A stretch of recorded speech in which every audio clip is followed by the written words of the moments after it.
Here is scientific proof that ancient Egyptians weren't black. It's not about black and white. It's about the continuous culture appropriation and falsification of history that has been done by what the so-called Afrocentrist movement. That's the truth. That's all we are asking for.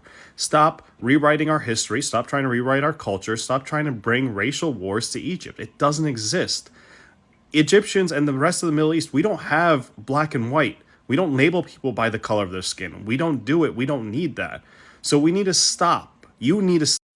Ignoring the ridiculous claim that there was no racism in Egypt in recent history, we are here to look at the linguistic history of Africa and the Middle East that combines the two places together and makes people realize that Africa was not a boundary, and it allowed certain types of people to share a linguistic history. Whether that means that their race was one or another, that doesn't matter. The only thing that it's to prove is that it is true that the African languages are all coming from one source, including so-called Afro-Asiatic languages.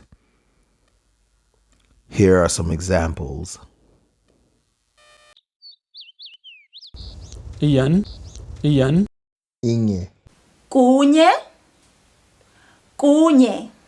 One is called Emwe. Two numbers in Tamazight. Yan.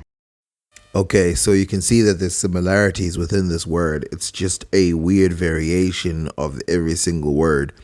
But since we're talking about Afro-Asiatic, we should talk about ancient Egyptian and Arabic at the same time. As you can see on the screen, the word Inye or Ien or Yan doesn't look anything like the Arabic word. But if you break it down, you could get to why this word is so different. You say واحد. Wahidun. Wahidun. This word comes from a different context, and it actually means to be alone. And even in ancient Egyptian, to be alone is wa.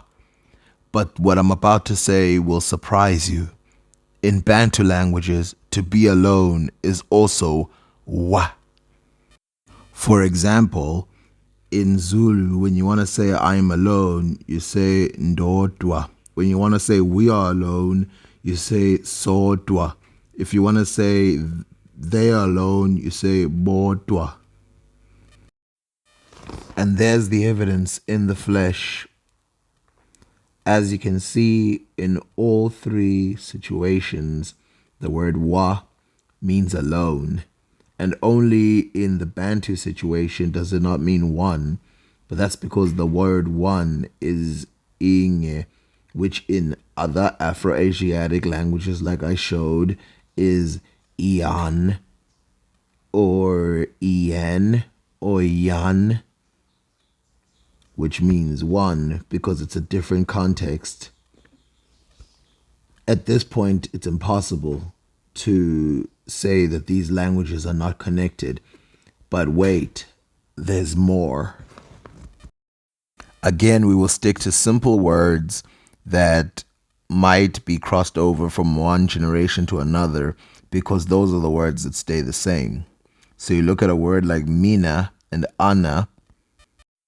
These words also seem to share an affinity, but it's not that important with this one as it is with the next one, which is the word inyanga, which in Sumerian is nana, which means moon, but it actually means full moon.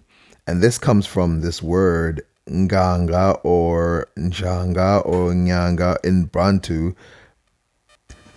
The word means to be a priest or a witch doctor or a medicine man. As you can see on the side, on the left, if you're looking at the screen, is the word njanja nyanga, which means to be a medicine man or a herbalist or something like that, or a shaman.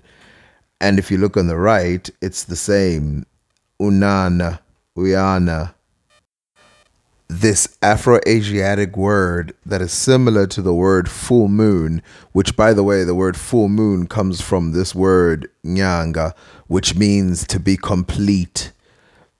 You know, to be complete, to be a herbalist, to be a doctor, to have knowledge.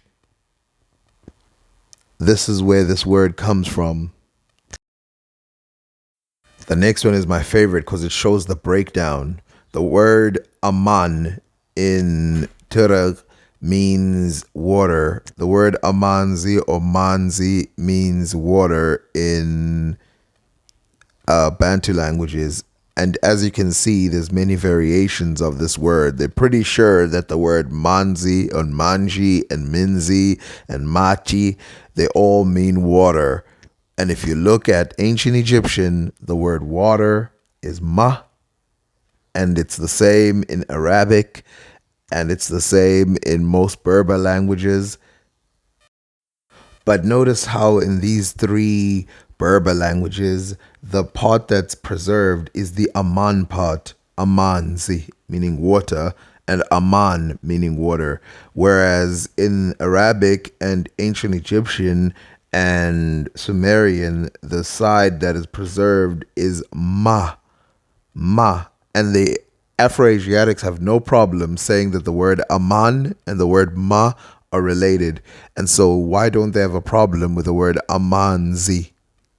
Why do they have a problem with the word Amanzi when it is hitting at both angles? It's because they don't know the languages.